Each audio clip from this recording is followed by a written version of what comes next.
Еще одна команда призванных по мобилизации добровольцев отправилась сегодня утром в места боевого слаживания.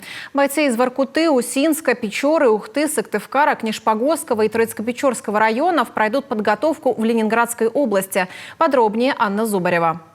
Очередная группа резервистов, уже 13-я по счету, отправляется в Ленинградскую область для прохождения боевого слаживания. У многих из них уже есть боевой опыт, но современный бой требует особых знаний. Поэтому без подготовки отправляться к местам несения службы эти мужчины не будут. После традиционного молебна слово берет глава республики Владимир Уйба. Руководитель региона заверяет, каждый резервист и доброволец из Коми не только получит все причитающиеся выплаты в срок, но и обмундированием будет полностью обеспечен.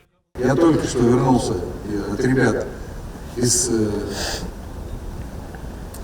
части Ленинградской области, проводили на боевую, полностью их экипировали и обмундированием, и средствами защиты, бронежилеты, каски, разгрузки.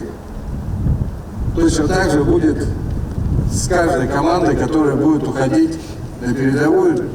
Что же до бытовых вопросов, которые могут оставаться на гражданке, глава Коми сообщил, что Министерство труда и соцзащиты региона обработало уже более 1000 звонков от резервистов и добровольцев на горячую линию ведомства. Каждый из них отрабатывают индивидуально. Владимир Уйба призвал бойцов слушать командиров и служить, не переживая о тыле.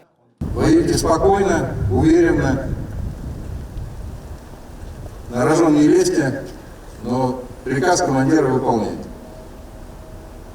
И возвращайтесь домой с победой.